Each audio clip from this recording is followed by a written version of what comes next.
Ladies and gentlemen, welcome to this week's edition of the Let's Talk Thursdays podcast. I'm BrendenPlayz, and I cannot believe that it's already May. I'm looking at the clock, the calendar. The year is just flying already. We're already in May. It's ridiculous. We're already nearly halfway through the year. But my name is BrendenPlayz, ladies and gentlemen. Welcome to the show. This is the show, of course, where we'll be answering all of the questions that you guys send in every single week. You can do so on the BrendenPlayz forums at BrendenPlayz.com/forums. You can head over to our Facebook page. BrendenPlayz is the Facebook page name. And, of course, in the YouTube comment section down below, and a voicemail on the website as well, BrendenPlayz.com. And, of course, this week we'll be discussing everything to do with the recent Payback PPV. We're going to talk about the awesome name, really awesome, no not really, the WWE Great Balls of Fire pay-per-view, and potentially a Brock Lesnar Championship defense won't happen until that pay-per-view, which is a couple of months away. And we'll talk about the rumored Extreme Rules card and everything to do with Monday Night Raw and SmackDown as well. So, plenty of discussion this week on the show, so let's get straight into it. Myself personally, been a very, very busy week for myself. You may have noticed I haven't uploaded that much this week, and that's been because I've had so many damn assignments to do. It sucks. I've told you guys that my busy time of the year is coming up, and it certainly has been the case. I've been working hard to get my 2 assignments done this week. Also, I pretty much have finished my my rugby league refereeing course. So yesterday I went and did a practical exam for my referee course, so I'm almost a qualified referee, which is pretty cool, and I may be refereeing my first ever game on the weekend, so that's pretty nerve-wracking. So that's something else I've been trying to put together. That's something that I think will be pretty fun. I'm going to probably be refereeing under 6 games, so children who are 6 years or under, their football games, so they're going to be super easy to do, don't even know what they're doing, don't even know how to play, essentially, and I'm going to be doing that. So that'll be a lot of fun, and probably pretty funny as well. So I've got that going on, so I'm trying to get that all sorted, as well as my assignments for college, or uni as I call it. It's difficult to kind of manage so many things. Normally I've got nothing going on. Normally I'm just doing my regular video every day, just doing my thing, but a little bit of a change to have so many obligations and so many commitments I've got to get done.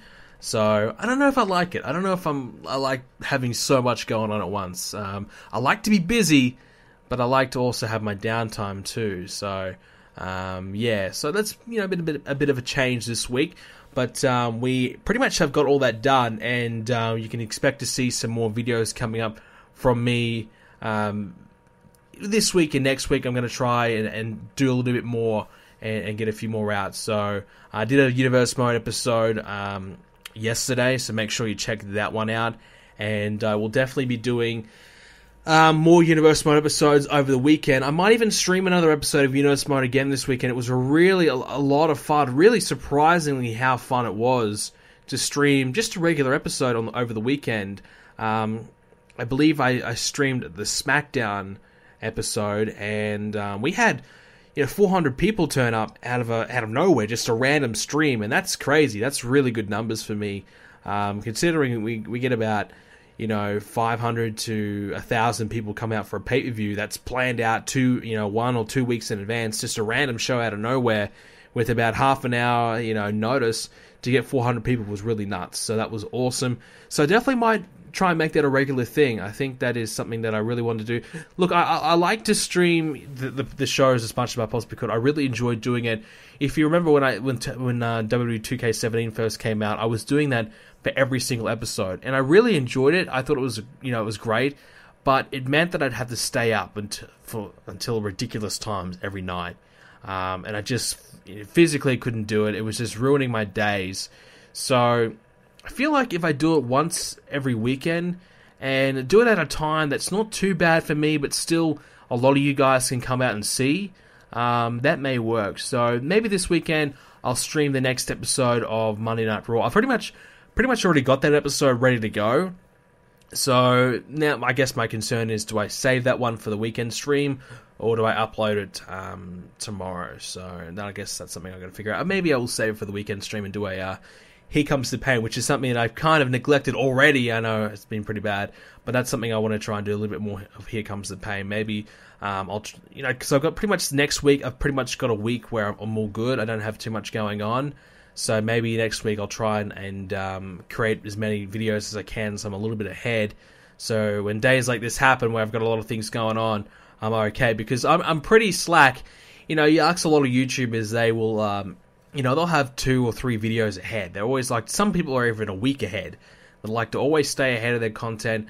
Me, no, I'm a video by day person. I upload the video that you see on the day is the one that I worked on that day. So if I upload an episode of Raw in Universe Mode, I just finished making that episode before you saw it go live. So that's how I am. It's frustrating because you're always kind of, the stress is there, like, oh, I have to get this done today.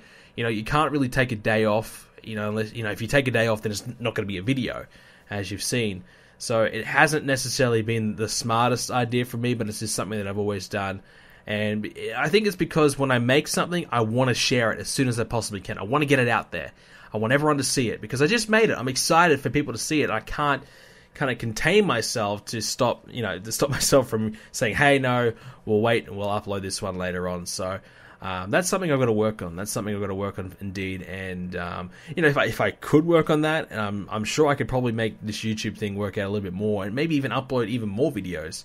I don't know. Like, I'm very skeptical about uploading more than once a day. I feel like one video a day, is a bare minimum, but is also a sweet spot as well. I don't want to overburden you, because generally my videos are half an hour long. So to ask you guys to watch nearly 1 hour of content from me a day, that's just never going to happen, is it? That's just outrageous. So that's why you don't really see more than one video a day from me. If I uploaded 5-minute videos or 10-minute videos, maybe you'd see 2, maybe even 3 sometimes. But if I did a let's play or something like that, maybe I would upload a little bit more. But yeah, so anyways, moral of the story, we'll be back on track hopefully within the next week. We should be back on track.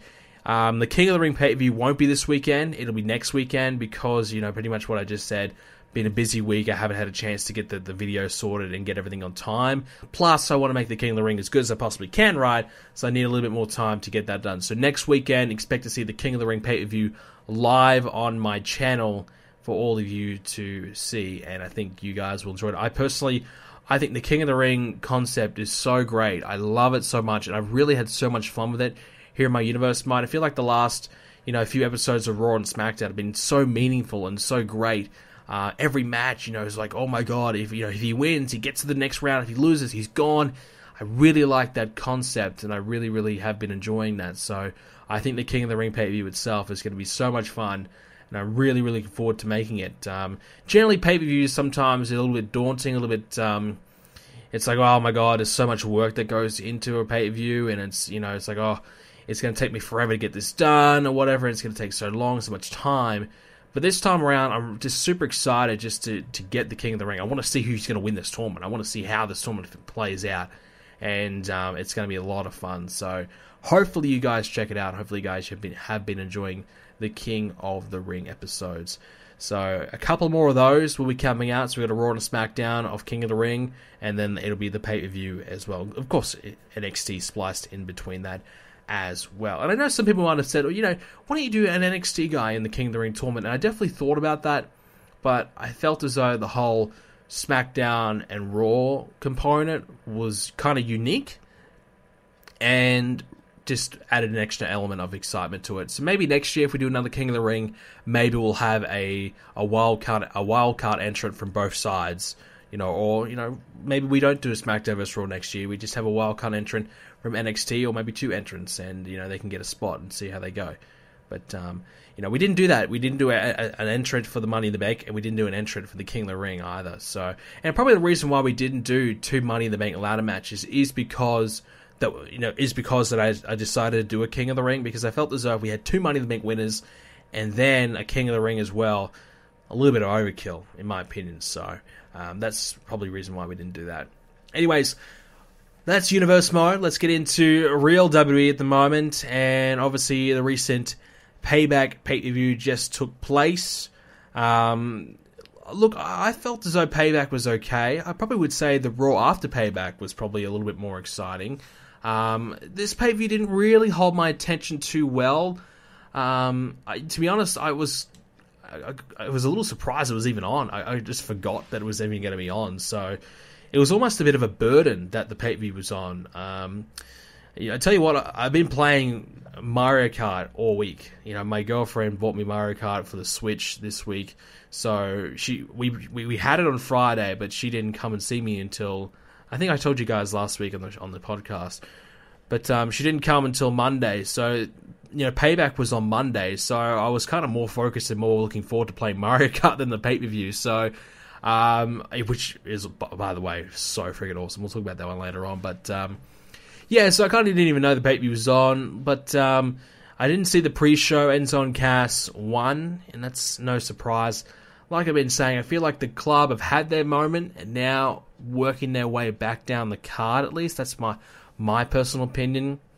We'll just run through a few of the results here. Alexa Bliss defeated Bayley for the championship, which I think had to happen. I'm so sick and tired of Bayley. I just can't stand her. Not a fan of her at all. And I feel like she's been a really lousy champion. Her promos have been awful. Her, in-ring stuff is fine. But to me, when I look at a wrestler, when I find, the things that I enjoy the most are, the entertainment value. Promos, segments, storylines, a character. The in-ring stuff is great. But to be honest, a lot of the time I can tune out of the in-ring stuff. That's not what I find appealing in wrestling. If it has a great story involved with it, if it's been built up, we get to a pay-per-view match and it's got all this build-up and I'm invested in the storyline, I'm invested in the match, then definitely I'm on the edge of my seat, with what happens. But how often do we honestly see that these days? Not a lot. So, I wasn't that invested in the match, but I wanted to see Alexa Bliss win because I feel like she is the future of the women's division. We got Charlotte, who is, in my opinion, a league above everyone. She is the queen. She talks about the queen. She is. She's the number one. And then you've got so many other women there below her. But Alexa Bliss is one of those women who just continues to get better every time we see her. And I would not be surprised if we're talking about her in a year's time as one of, if not the best woman in the WWE. It's still early days, but I like her promos, I like her character, and I think her as a champion is a smart call. She's got a lot of new opponents that she can face as well, and she plays that bitchy, heel really, really well. And someone like Bayley, I feel like, is better to be chasing the championship. Her as a champion doesn't really fit her character. She continues to talk about how she's the underdog. She continues to talk about she's worked her whole life to get here, she had to work so hard to get here. She never thought she was going to make it. No one ever said she was going to make it. Well, now she has made it. She's made it, and she's the champion.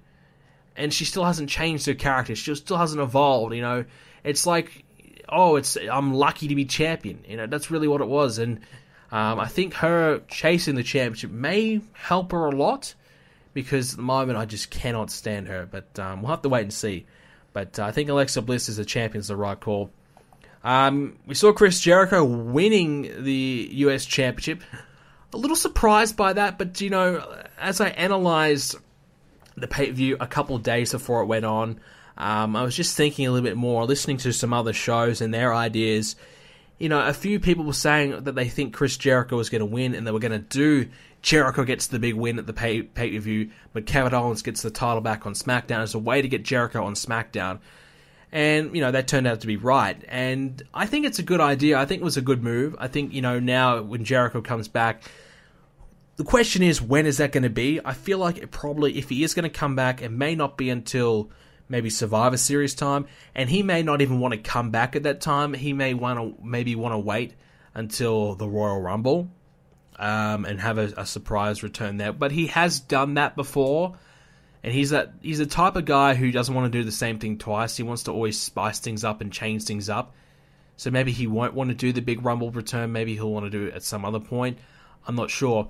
But I feel like he definitely wants to return. This is not the end of Chris Jericho. This is not the end of him, because he's having one of the best runs of his career. And I think he's having a lot of fun. I think he loves doing the list. I think he enjoyed the Kevin Owens storylines. So I feel like Chris Jericho wants to keep going and wants to, probably doesn't even want to go. I think he's probably a little frustrated that he has to go on tour, just, the way I would see it.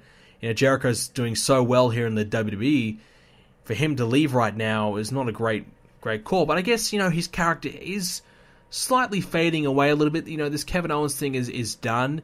So for him, his next point in his character would be taking on a new storyline, a new direction. And, perhaps this is the right time to go in terms of that. But, he has been so entertaining. And he's a huge portion of both Raw and now what it would have been on SmackDown of the entertainment value. He's been so entertaining. He's done so many great promos. His storylines have been great. The list has been funny. The It and, Drink It In. All these different things that he's created the last year have all been great. And now he's gone. So it does leave a big opening in the WWE at the moment. Who's going to step up? Who's going to take that spot? I don't know if anyone can. That's the thing. We don't have many good promo cutters at all in this company. And yeah, there's plenty of guys who can wrestle. There's no doubt about that.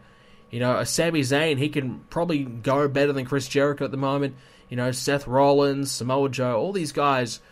But where's the entertaining promos? We're not seeing that. But Chris Jericho brings that. He's bringing these catchphrases. He's spicing his character up week to week. But we're not seeing that from these other guys. And that's where I feel as though will be a huge gap left. Well, now it's on SmackDown. But, obviously, for the most part, it's been on Raw. So, Braun Strowman got a victory over Roman Reigns in the main event. I'm surprised. I thought Reigns might have won, but obviously they played the injury angle, that Reigns was not 100%. Pretty clearly, we had all the strapping in the world over his shoulder. They had to do that. There's no way that Reigns can suffer what he did and come back and be healthy.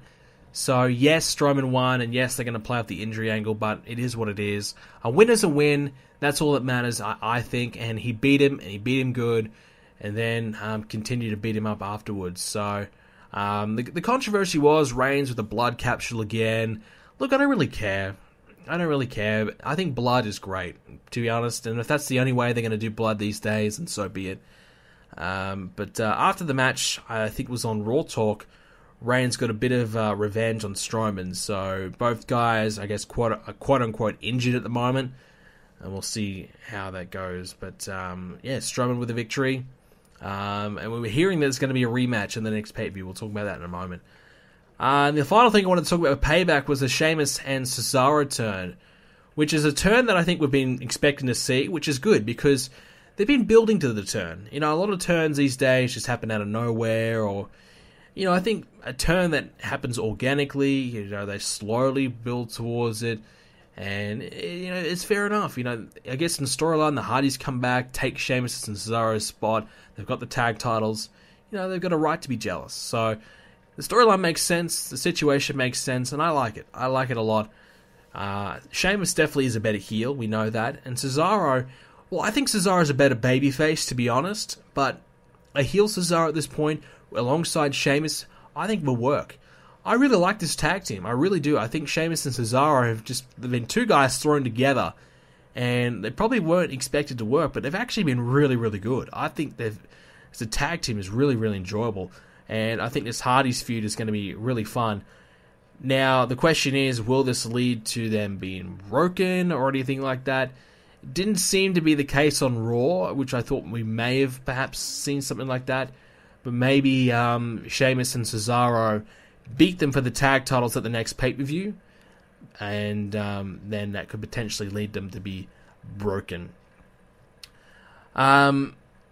The next thing I want to talk about now is done with Payback. That's all I really had for Payback. Like I said, not a lot really went down, but that's all I really had. Speaking of pay-per-views, the WWE Great Balls of Fire, that is the name that they have come up with for one of their pay-per-views coming, I believe it's in July. Originally it was going to be Bad Blood, but they have replaced Bad Blood, which I think is a great pay-per-view name, with Great Balls of Fire. Look, when I first heard this, I thought it was a troll. I thought it was a spoof. I thought it was a gag. It was, ha ha, this is the name. But Then I watched a video that was like a promo package for it, and then I started reading more and more and more about it, and then I realized, oh shit, this is actually a real fucking pay-per-view. This is for real. And this has to be the worst name I have ever heard for a pay-per-view of all time. This has to be. I cannot recall another name. And WCW had some really weird and wacky names, and they've always had bad names in some companies back in the day, but Great Balls of Fire. How in the hell can you justify calling a WWE, a wrestling pay-per-view, Great Balls of Fire?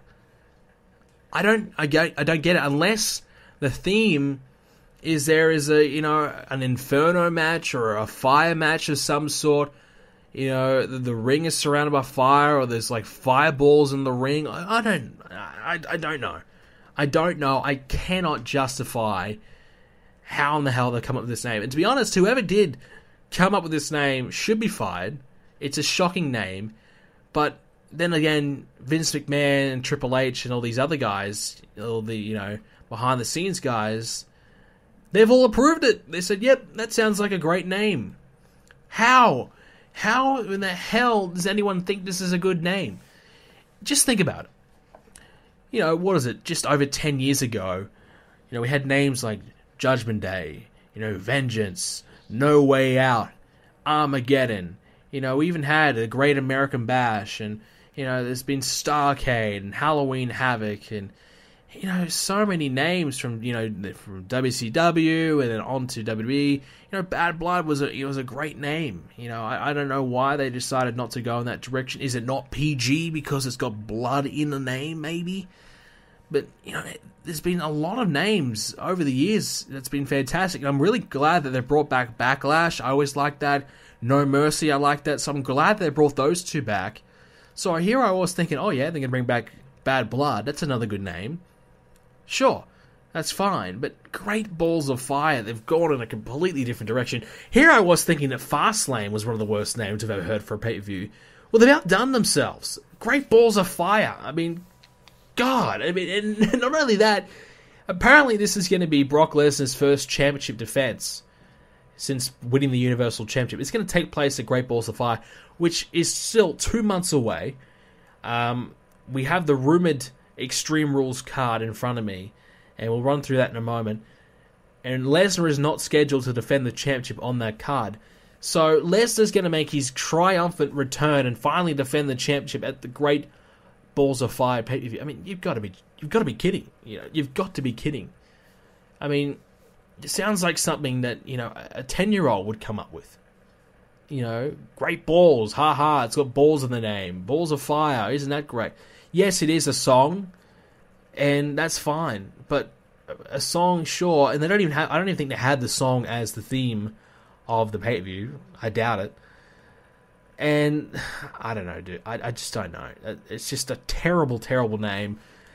And look, I hope the pay-per-view is good. And yes, the argument is, does it really matter what the name is as long as the pay-per-view is good? That is true. But think about this. If you're a casual fan, think of it like a UFC fan. And they, click around and they're looking at wrestling and they say, alright, what's the next WWE pay-per-view? Great Balls of Fire. They're just going to think that is ridiculous. What a stupid name. And just think about it, they're trying to attract new viewers all the time. People trying to get them to subscribe to their network. And if you have no idea what the card is, and you look at Great Balls of Fire, you're going to think that is the most ridiculous name you've ever heard. Because it is. It's ridiculous. It's stupid. And a name, you can say don't judge a book by its cover, but we all do it.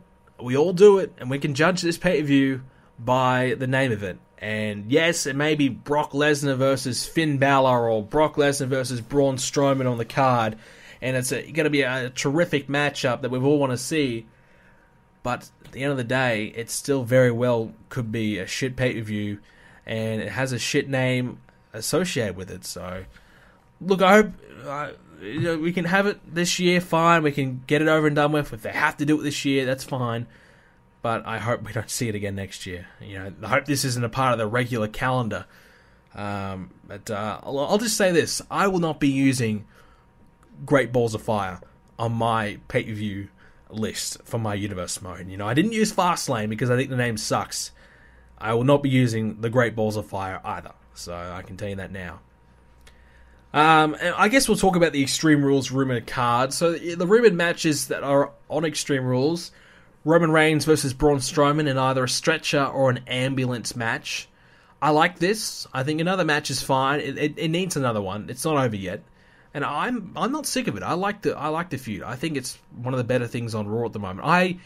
I'm a huge fan of Braun Strowman. I really am. The more I see him, the more I like him. He's just been so entertaining, so great the last few months.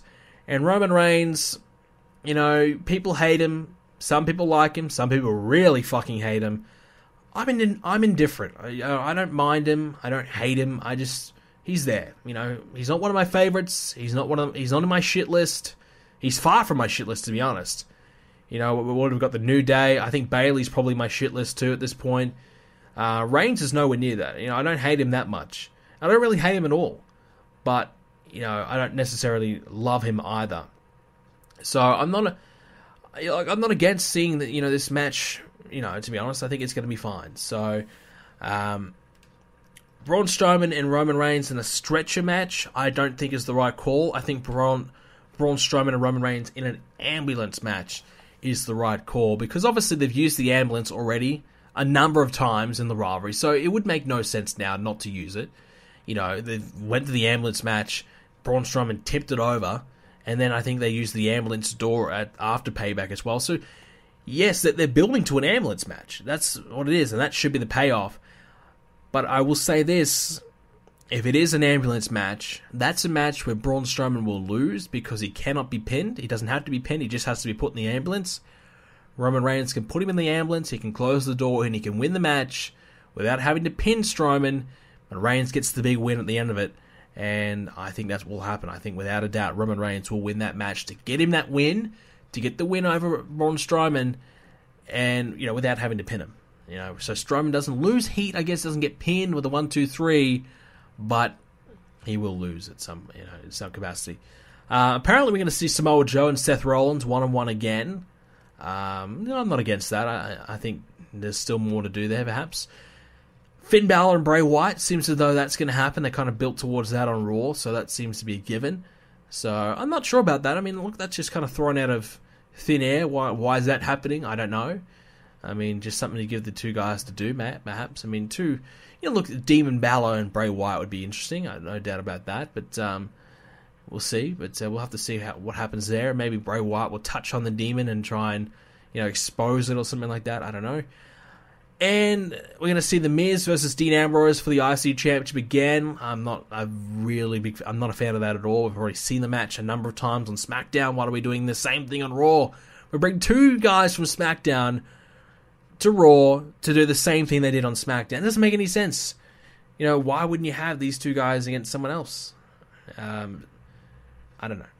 And we're going to see Neville versus Austin Aries again for the Cruiserweight title. Again, not against that. I like the Neville and Aries thing. I think a DQ finish at Payback was the right call, because it gives them an excuse to have another one. And I think it's the only rivalry that's really happening in 205 Live right now that's interesting. And that's their two best guys in the division going at it. I'm fine with it. And Alexa Bliss and Bayley for the Women's Championship there. So that's probably no surprise. So that's Extreme Rules. That's going to be coming up next month in June, I believe. So that card sounds okay. There's a few good matches there for sure. Once again, no Brock Lesnar, no Universal Championship match. Obviously that could change. But there's no Extreme Rules matches there either. Yes, there's an ambulance match perhaps. But maybe they would have to add a stipulation to some of the other ones as well. Alright, and speaking of Monday Night Raw, we'll touch on it again. I think we talked about the 205 Live and their struggles over the last few months. I think it's now time that we drop the purple ropes. I believe at Payback they really struggled to get the purple ropes done in time. I think they were still working on the ropes when Neville and Austin Aries' entrances were happening. So I think it's now time that we drop the ropes. I don't think it adds anything to the match. I don't think it makes it any more special. If anything, it separates them from Raw, and I think if anything, if the crowd see purple ropes, they might even get up and take a piss, because they know, oh, it's a cruiserweight match, okay. So, I don't think, I really believe, having all the cruiserweights not mingle in with the main guys in Raw is a bad idea. I think you could have some of these cruiserweights form a tag team. Have a few of these cruiserweights as a tag team and throw them in the tag division. That way you get a new tag team. Because look, they've got 10, 15 guys in the 205 Live. And, not all of them are really getting pushed. Not all of them are getting much exposure. Well, why not throw a couple of them as a tag team? Get them in there and see how they can go. See what they can do. And mingle in with some of the other guys. And if anything, I think it's going to help. Them just two non-over guys wrestling each other doesn't really help anyone. But you can think about it, let's say, Neville and TJ Perkins, they form a tag team. They go up against the Hardy Boys. And I think that can only help them. I think that can only help their development. Obviously, Neville's been around for plenty of years now. But, who else could do it?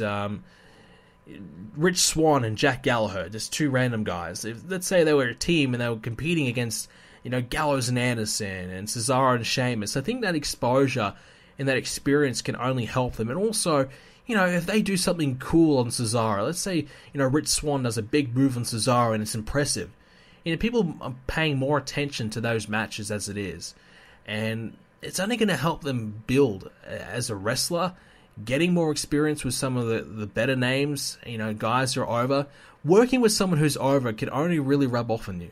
If you've got, the Hardy Boys who just are getting, so much, crowd support, you kind of gauge and you learn from that. And a lot of these guys in 205 Live haven't worked TV. They're great indie wrestlers, but they're not TV wrestlers. And there's a difference. And which is why a lot of guys that you could say, well, why is this guy? He's been wrestling in Japan. He's been, done the indies for the last 10 years. Why does he have to go to NXT?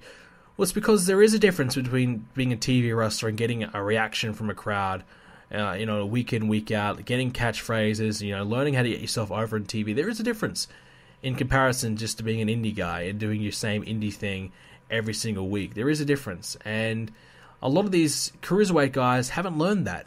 And they've just been thrown from being in the independents and, a bit of exposure on the cruiserweight tournament and things like that. Thrown from that, and they've been put straight into 205 Live, and they've kind of been expected to get over. And they don't know how to get over yet. They don't know how. And having them only verse each other and being segregated like that isn't working. So I really believe it's time that we drop the purple ropes, we get these guys mingling in. Like I said, tag teams would be great. You can have a high-flying tag team up against Cesaro and Sheamus, two, beat them down type of guys. It would make for some entertaining matches, no doubt about that. Or, you can have, some of these cruiserweight guys competing for that, IC championship or something like that. And yeah, you could probably think, well, I don't believe that these guys could beat Dean Ambrose. Well, that's the problem. I don't even think I could believe Austin Aries or Neville beating Dean Ambrose for the IC championship or anything like that. And that's the issue. They've been segregated to that point where we don't believe that they can beat any of the top names. And they need to fix that. And I think that's one way you do it. You just, cut the purple ropes, you put them on Raw, and you still have 205 Live, still have the purple ropes there, that's fine. But when they're on Raw, you mix them in. You mix them with the other guys. They're a part of the roster. Not just a part of the Cruiserweight division. They're part of the roster. And I think you're fine if they start to do something like that, it will help. And that's just my opinion. They continue to do the Apollo Crews and Titus O'Neil thing. Looks as though that's starting to happen. Now, is this going to lead to a heel turn by Apollo Crews? I think so. I think they may go with it. I think Titus O'Neil as a manager may be a better call for him. I think him as an in-ring worker just isn't working. It just hasn't worked ever, and it's just not there.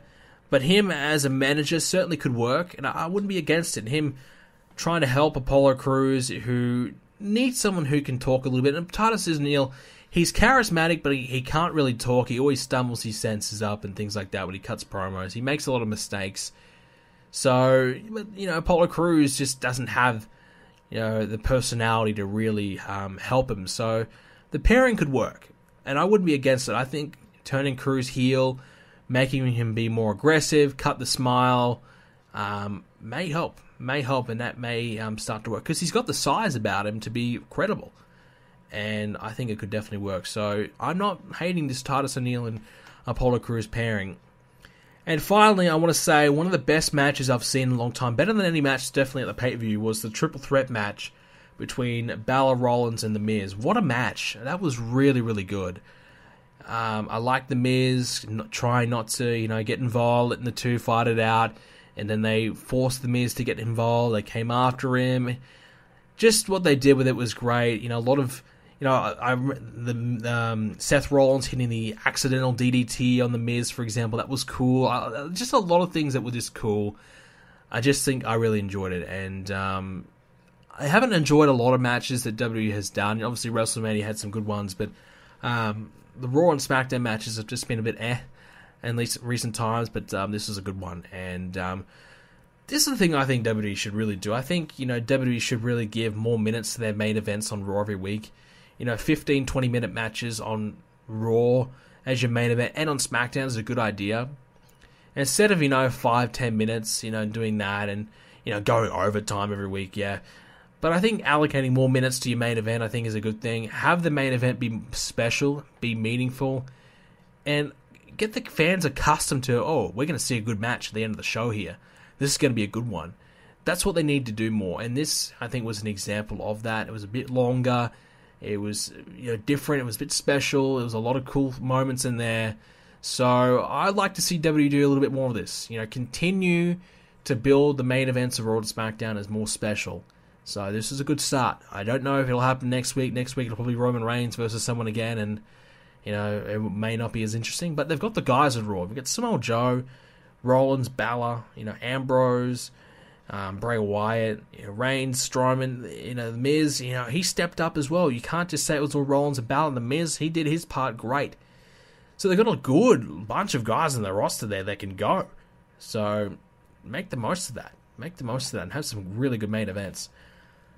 Alright, move on to SmackDown this week, as we saw Jinder Mahal get a victory. Last week on the show, we said Jinder needs to start getting some wins, and Sami Zayn was probably the perfect guy for him to beat. Once again, there was distractions galore. The Singh brothers, Jinder Mahal's cronies, aka the next J&J security, are too damn small. They're too small, and you just can't believe that they can beat anyone up. They're tiny. When they're trying to beat up Randy Orton at Payback, it just looked like a joke. Randy Orton's a monster compared to the two. So, that's an issue. But, look, I'm not a fan of Jinder getting this championship match, but it's happening. We have to accept it. We've got to move on. Now we need to step in the right direction to get him there and make him believable. And they've taken some good steps. Randy Orton continues to get beaten down by Jinder, so that's what they're trying to do. They're going to have Jinder continue to beat down Orton, get a victory over Sami Zayn as well. They're going to have Jinder continue to win, and keep building him up. So, we'll see how it goes. Jinder's not winning clean, and I don't think he should, because him going from being a job guy to beating Sami Zayn clean is a joke. But him using the Singh brothers to his advantage to get the unclean and, screwy win is the right call. So, I'd like to see him get another win next week. And I think there might be another week after that. So, Jinder, a few more victories from him. Just keep making him look good as much as you possibly can in this short period of time. And then we can get to the Backlash. Randy Orton will probably win and get, I guess, his revenge on all these attacks by Jinder. And, yeah. And I actually, this reminded me of Randy Orton. I forgot to mention the House of Horrors match at Payback. This goes to show how forgettable that match was. Look, I'll just say this. I thought it was pretty bad. I thought it was boring, honestly. There was not a lot there. What do they really do in the House of Horror? They just kind of, brawled, really. Not a lot really happening. The highlight was the fridge landing on Randy Orton. That was not much. And then, of course, there was all the controversy of them going from the House of Horrors to the arena. It was actually daylight in the arena, but they were presented as it being nighttime, so there was all that controversy. Look, at the end of the day, it was just a disaster. It was just a disaster, and we probably expected that, to be honest. So they delivered. They delivered on our expectation. Aiden English lost again this week by Ty Dillinger. Once again, putting an end to the rumor, the myth, that What Culture started.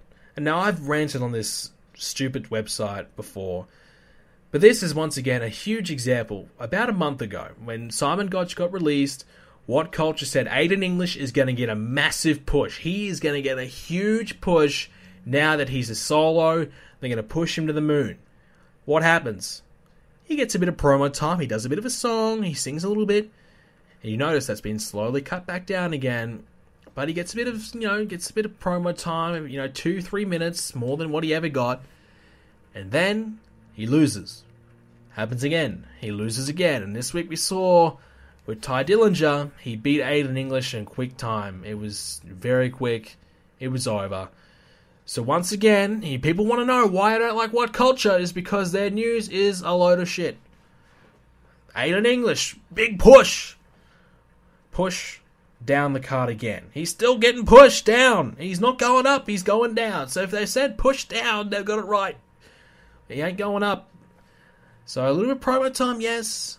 But that's just to build some heat before the match, before he loses. So, once again, I've been saying it for years now. I don't like What Culture because it's just, shitty content, in my opinion. And the news is crap. And there you go. Becky Lynch has officially joined up with Charlotte and Naomi. I think that's a good call. I think it was obvious it was going to happen. To me, I can't see Becky Lynch as a heel. I think Becky Lynch is just one of those people that I just can't hate. I just like Becky Lynch. She seems like such a nice person. I think, from all reports, she is a nice person in real life. Just hard to really see her as that bitchy heel. And her joining up with Natalya and all that just wouldn't seem right, in my opinion. Especially because we've seen Natalya and Becky Lynch have their matches and things like that. Did Carmella and Becky Lynch have a feud? I don't know if they did. Maybe not. But it just wouldn't seem right. It just didn't seem like a good fit.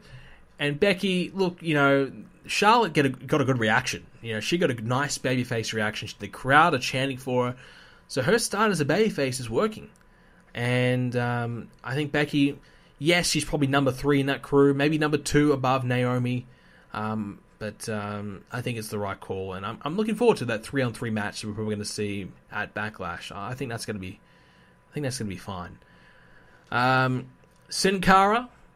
Yes, I'm talking about Sin Cara because you notice Sin Cara's attires recently. The one he wore on SmackDown was just crazy. I feel like Sin Cara is just using his attires as a way to kind of get noticed and stay relevant. He's wearing his weird, wacky Power Ranger type attires. They're really out there. Really, really out there. But, credit to him. He's doing something. He's getting a bit of notice. I noticed it this week. I normally, change the channel when I see Sin Cara, but I saw his attire and I thought, what the hell is he wearing? But here you go. So whatever he's doing is working. Breezango, they're the number 1 contenders for the tag titles. They got themselves a bit of a skit. The whole cop thing, the Law and Order spoof. I liked it. Look, Breezango, I think, are 2 talented guys. Tyler Breeze probably more so than Fandango. But, Fandango's had his opportunities, and it hasn't worked. Tyler Breeze never got an opportunity, never got a chance to survive. He was destined to fail from the get-go. They just gave him a 3-week push, and away he went. It was never going to work. So he's never had an opportunity, and now it'd be nice to see him succeed. Nice to see them make this tag team work. So I hope they give this team some time to get over. I hope they, let it happen, and don't give up on it too early. As announced throughout the week that Nakamura will be making his first match. He's having his first match at Backlash, which I'm guessing will be against Dolph Ziggler. I think that's just a given. But, they're holding out on Nakamura, and I guess the theme of Backlash is centered around Nakamura. The posters and the promo packages, which I think are great, by the way. So Nakamura having a big first match at Backlash, which is a good sign that they're treating Nakamura as a star, saving that debut match for a big moment. So I like that. And I think that's going to be, Ziggler and Nakamura, I'm sure, will have a great match. I doubt they can have a bad match, those two. That should be a good one. Finally, Kevin Owens versus Chris Jericho in our main event of SmackDown. No surprise that Kevin Owens won. And he beat up Chris Jericho as well. I thought the steel chair into the ring post was nice. That was brutal. That was a good way to send Jericho on his way. They had to do something big to let Jericho go down, and that will work. So that's the end of Chris Jericho. I said we're going to shed a tear for Chris Jericho, on Twitter. It's the end of Jericho. Shed a tear, man. So, unfortunately, that's the end. The great run has come to an end. But Owens is starting to get more and more boos. Maybe it's just the Jericho feud, but Owens is getting a lot more boos, and Jericho is getting a lot of great reactions. So, one of the only guys who are getting a great reaction every week will be gone. So that's a huge loss for the WWE at the moment. But that's Raw and SmackDown and Payback. There's your recaps. Overall, not a bad week. Since the Superstar Shake-Up, I felt as though the shows have been pretty bad, but there's certainly some bright spots. I'm really actually, to be honest, the most exciting thing I'm looking forward to out of the entire, roster is the Cesaro and Sheamus versus the Hardy Boys feud. That's probably the one thing I'm looking forward to the most, which is a little surprising, I'm sure you're thinking, but that's something I'm really looking forward to seeing how that one unfolds. So there's a few things right now that I think are very promising, and it's good to see. I think with the Superstar Shake-Up, I think we're probably a little bit harsh because they have to start new rivalries up. They have to start fresh again. It's kind of like hitting the reset button in a way, and they have to start a few things up. So it's going to take a bit of time for them to get things going. They're trying to establish some new guys. They're trying to push some new guys. So, we'll see how this goes in the next couple of months. We'll see the direction that it's in. I'll try not to be too harsh. I have been harsh, I will admit. But, there's a few promising things. We'll see how the likes of Jinder goes. We'll see if he can cut it as a main event guy. I don't think he can. I think he'd be a great mid-card guy. But we'll see. And, Breezango, for example, as well. We'll see how they go. So, a few other little tidbits as well. X-Pac, 123 Kid. He has been, Sean Waltman has been arrested. Apparently for dealing drugs. I mean, he had, drugs in possession. He's denying the claims that he was drug dealing. I think he said it was for some kind of yeast infection. So, who knows what's going on there? He no-showed an event, so allegedly he's, dealing drugs. Who knows? But all I know is it's not a good situation at all for him. So let's hope that he is okay. And the last thing we need is for him to be, back using drugs or anything like that after he already has had a really bad history with it. So let's hope hasn't done anything too wrong. The controversial thing that happened today was Titus O'Neil. It was all over the dirt sheets. I don't even know why. I mean, who cares? But Titus O'Neil shared a photo of himself and a few other guys. But the main point was Roman Reigns and Braun Strowman in the same photo, acting like they're buddies. They probably are. They're probably friends in real life. So Titus O'Neil shared a photo of this, and all the wrestling fans are in an uproar because, oh my god, they're in an angle together. How can you share a photo? Now, I agree. I agree that I would love to see some kind of kayfabe alive. Don't share a photo of two guys together when they're meant to hate each other. Acting like friends. Let's not do that. That's probably an easy, unspoken, unwritten rule. So Titus O'Neil, he did do that. He did take the photo down. Wasn't stupid of him. Look, you can't really blame him. Kayfabe is dead. But he could have, smartened up a little bit. He could have thought to himself, well, hey, these guys are in the main events of my brand. They're the main events of all my house shows and, main eventing pay-per-views. I probably shouldn't share a photo of them, of us together as friends. I probably shouldn't do that. So, common sense, Titus O'Neil, you probably shouldn't have done that. But on the same side of things, kayfabe is dead. Who really cares? It's not going to really matter. We see guys together all the time. So, it's however you perceive it. Personally, I would rather see him not do that. But, kayfabe's dead, so what can you do? Other big rumor, Adam Cole, his contract has reportedly expired. So, a lot of people believe he is WWE bound. We'll have to wait to see if that is to be the case. If that is the case, that's fine. look, I'm not really familiar with his work, so I probably shouldn't be commenting too much, but I just feel like he may be just another guy, another good wrestler. Has he got the personality to really stand out? Has he got something about him that will stand out above the rest, or is he just another good wrestler coming in? Because we've got plenty of those. But we need some characters, we need some people with some personalities to cut some promos and entertain. I don't know if Adam Cole can do that. I haven't seen his work, so maybe he is all of those things. But just looking at him and just hearing about him, I'm not hearing about how great his promos are. I'm hearing about how great his matches are. But I don't think that's really what WWE needs right now. But hey, he could come to WWE, have plenty of success. Sure, he may be a vocal point of NXT if he does sign, but I'm not sure if he can separate himself from the competition. And the other thing was Billy Corgan. He bought the NWA. Does it really matter? What is the NWA at this point? Is there a promotion? Is there a belt? Are they an alliance still? What is the NWA? Is it even a thing? Is he going to try and make it a thing? Because look, if he creates a new promotion, restarts the NWA as a promotion, tries to rival TNA or Ring of Honor or whatever, great. That'd be fantastic. But at the moment, what is the NWA? I don't think it's anything. So, at this point in time, does it really matter? No. But in a few years' time, maybe this is an important moment. Maybe this is an important deal. Because the NWA, there is still a bit of prestige about the NWA, in my opinion. I think the NWA is well known by wrestling fans. Those three letters. So we'll have to wait and see, but I don't think it's going to mean too much. I don't know what Billy Corgan's trying to do here, if this is a smart deal. Couldn't get TNA, probably, there's no way he can get Ring of Honor, so perhaps he feels as though he needs to start something new, but he's going to have that NWA branding to help him out, perhaps. Anyways, last few little things before we get into the questions. Mario Kart, been playing that all week. Finally, I have some use for my Nintendo Switch. I bought the Switch on the day that it came out. I'm not a Zelda fan. The other game that I had with it was 1-2 Switch, which was not a bad game. I've been playing that with family, and we had some fun, no doubt about that. So I definitely got my money's worth out of that. So it's definitely a decent party game. But the one game that I was looking forward to was Mario Kart. Love Mario Kart. Always have. Mario Kart 64, especially, was my favorite.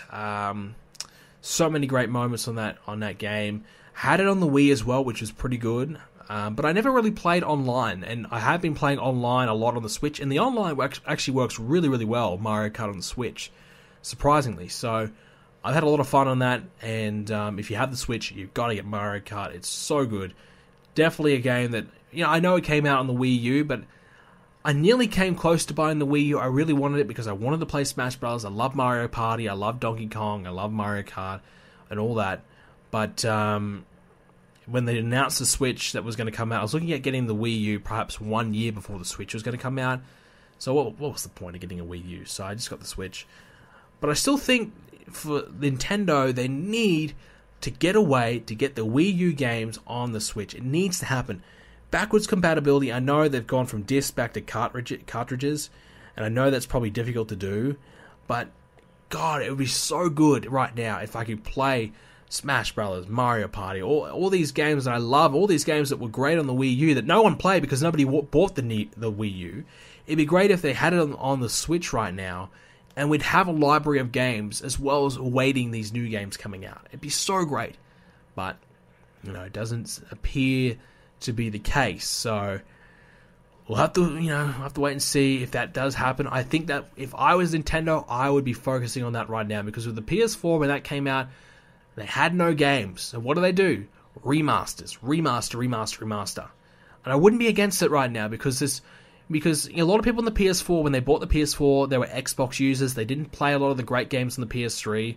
Nowadays, they're remastering games like Bulletstorm. Like, no one, why does that need a remaster? So many games are getting remastered that don't need it. But, like, Uncharted, Last of Us, God of Wars, those games need a remastering. And on the Wii U, Mario, Super Mario, Smash Brothers, Donkey Kong. What was that other really good? Was it Paper Mario or something like that? I forget. Not Paper Mario, was it? I don't know. But some other Mario games that were really, really good. So, a lot of games there. You know, I like Mario, like Zelda and things like that. I'm not a huge fan of.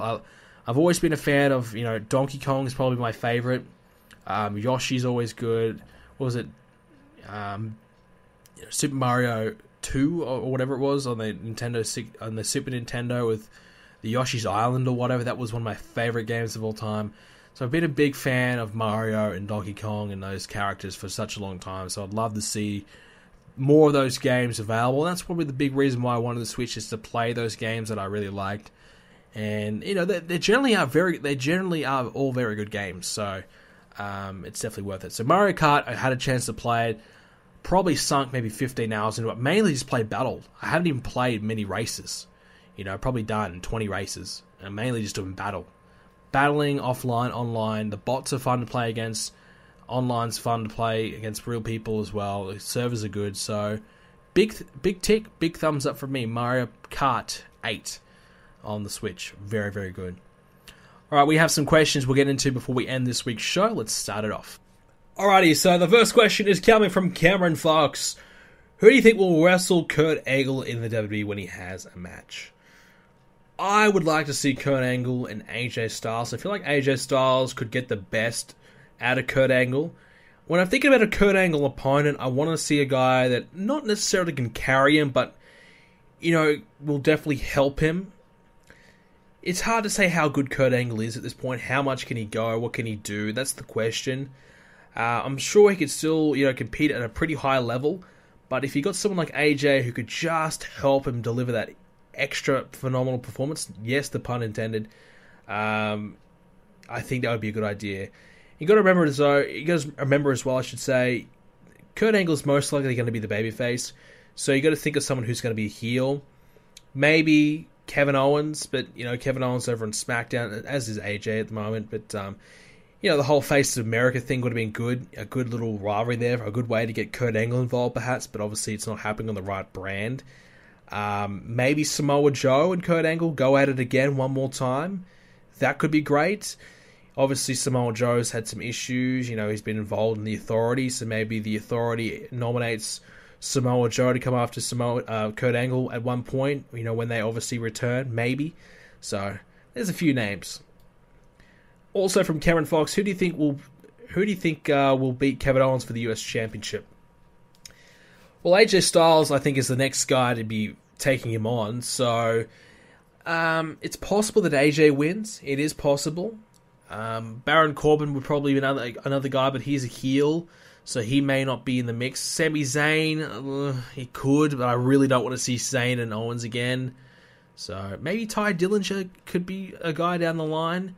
I think Owens will hold it for a while, though. I think Kevin Owens is going to run with this Face of America thing for at least probably 4 or 5 months, I would say. Thomas Speller, who do you think out of the current wrestlers will be a future part-time attraction? So, which full-time wrestler right now will turn into a part-time attraction? Well, you know, I guess is John Cena full-time still? If not, I guess he's already part-time. Look, any top guy who is in 10 years' time, we're going to have a new group of top guys, but there's going to be some guys like Roman Reigns, Seth Rollins, Dean Ambrose, these guys that are in their low 30s are still going to be around. You know, even the guys in the mid 30s may still be around. And it's going to be those guys that have a lot of name value, who are a draw, and, you know, can still do it at a good level. Those are the guys that will be part-timers. You know, it's like Kane, Big Show, Mark Henry. You know, they've got a bit of a name value. They've done, had a great career. And, you know, they can still do it. So they still do it. And, AJ Styles, will he be around in 5, 6, 7 years on a part-time capacity? Maybe. You know, look, it's someone who is a top guy, who draws money, who can't do it every single night. You know, maybe that they transition to a part-time guy. Like a Jeff Hardy. You know, he may transition to that. You know, you never know. So, anyone who's got value, it's hard to say who's going to be, a top guy in 5 to 10 years because things change all the time. But anyone who's got long-term value and can still do it but needs to do it on a part-time basis will probably be a part-time guy. And you never know. In 10 years' time, there could be another wrestling company. You know, it could be another company bigger than TNA ever was. You never know. Things are crazy.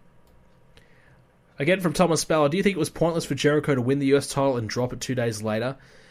If the whole point of it was to get Jericho on SmackDown, then I don't think it was pointless. It served its purpose. And Kevin Owens could have just beat the living hell out of Jericho at Payback and done the same thing. But, you know, I guess he was even more pissed off at Chris Jericho on SmackDown, and they ran that angle there.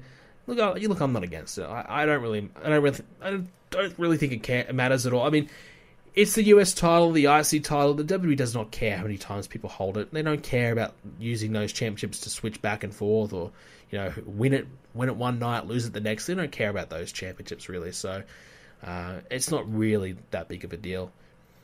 Damien Winters, how did you like Payback, and do you think Backlash will have any championship changes and will be a good pay-per-view? Look, I think Backlash will be pretty good. I mean, the one question is will they give the belt to Jinder? And I don't know. I'm starting to think they may do it. I don't think the Usos will drop the belts to Breezango. I don't think that's going to happen. I don't even think the women's championship will be on the line. And Styles and Owens, look, I think AJ could win it. I think there's a real possibility, but I'm not sure. I don't know. Maybe, like I said, they'll go with Kevin Owens long term. So maybe Kevin Owens cheats and wins or something like that, and AJ goes back to feuding for the world title. Not sure. This one's from Columbus. Avon Natalia. Nitala. I don't know. I apologize. What do you think of Jinder's push? Should he win the title? No. You know, look, I don't think he should. I don't think he's in a position where he deserves to be the champion. I don't think you could have a guy like him as your main event draw, the guy who's going to, you know, be on the poster of SmackDown. I don't think you could do that. I don't think it's going to help ratings. The ratings are bad. I don't think giving the belt to Jinder is going to work at all. I think it's probably a reason why they gave it to Randy, is to try and attempt to help ratings out. So I think giving it to Jinder would be a really bad decision. Cameron Fox again, do you think The Miz will regain the IC title from Ambrose? You know, Dean Ambrose as a champion has been really poor. I think he has had a really bad year. The Miz, on the contrary, has had a terrific year. So if The Miz wins the belt back, fine, go for it. In my opinion, just go for it. The Miz, I think, should be a vocal point, and if him being the champion allows him to be that, I think so. And The Miz as a champion is better. You know, Miz chasing the championship is not great. You know, it's okay, but him as champion, I think, is a better call. As is, what's next for Nakamura? You know, just thinking about it, you know, Nakamura, I think, would be a great candidate to win that US Championship and be a slow build-up. I think, obviously, people would love him to be the world champion, but I don't think him winning the world title straight away would be a right call. I think either Ty Dillinger or Nakamura would be a good US champ. So, beating Ziggler, maybe having another pay-per-view match with Ziggler after that as well, and then maybe heading towards SummerSlam and him competing for that US Championship against Kevin Owens. So maybe that's an idea. This one's from Kashmala Fayaz. Do you think Jericho should be a writer after he retires?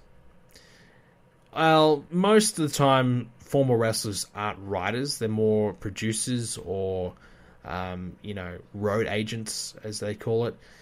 So I don't think he'll be a writer, but I definitely think he'll be involved in some capacity. I mean, he's a very busy guy. He's got, obviously, the Rock Band. He's got a lot of things going on. So maybe he'll be some kind of, affiliate or a mentor. Maybe that he can, pitch an idea or two if he's got one. But I don't think he'll have a full-time capacity in the company. He may be around here and there, but I don't think he'll do too much. Ryan Fleming. He wants to know, do I think Goldust is underrated and underutilized in the ring and on the mic?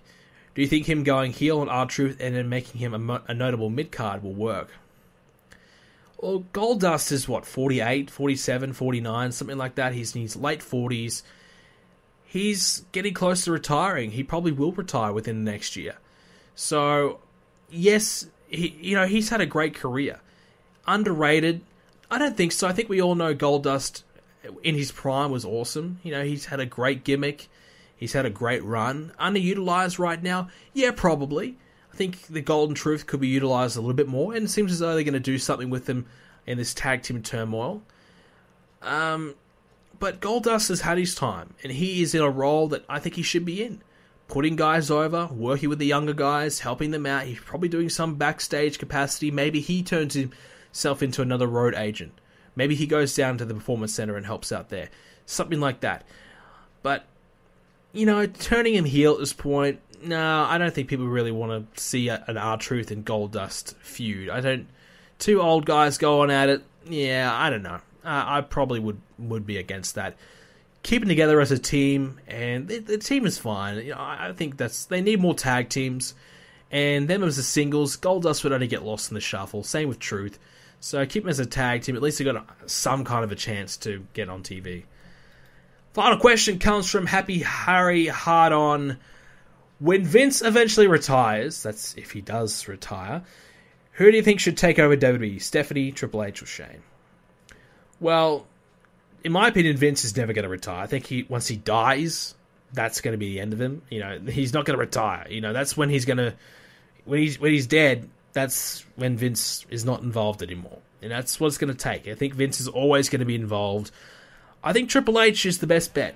I think with what he's done at NXT, it seems as though he knows what he's doing. He knows how to run a wrestling company at this point. I think Triple H would be the best bet. Stephanie, no way. Stephanie, from all reports, is just clueless.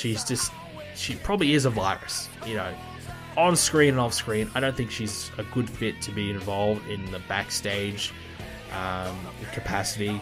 Maybe as an ambassador, sure, but in terms of running creative, in terms of booking, in terms of storylines, I probably wouldn't put her there. And Shane, well, Shane probably would be, but I think Shane would be one of those guys who's one of the boys. And I'm not sure if you could get Shane McMahon to have people listen to him. I feel like eventually if Shane was running the place, he probably would be too nice to everyone. And maybe he wouldn't have the control that maybe a Triple H and currently Vince McMahon has. Maybe, I could be very wrong, but that's just the way I personally would see it as an outsider. But, look, I think Triple H is probably your best bet there. But anyways, ladies and gentlemen, that is all we have time for this week's edition of the podcast. Thank you very much for listening in. I hope you enjoyed it. If you did, make sure you leave a like on the YouTube video. Leave some questions for next week. You can do so by leaving a comment in the YouTube comment section down below, I should say. Over on the forums, BrendenPlayz.com/forums. We're about to celebrate the 3-year anniversary, which is fantastic. We've got a new design, a new look. We also have a new Discord on the forums as well. So if you are a user of Discord, come along and you can join the BrendenPlayz Discord and be a part of that. And of course, you can leave a question on our Facebook page, which is generally the best place to leave it. Facebook.com/BrendenPlayz. Thank you very much for listening in. I hope you enjoyed it, and I'll see you all next Thursday.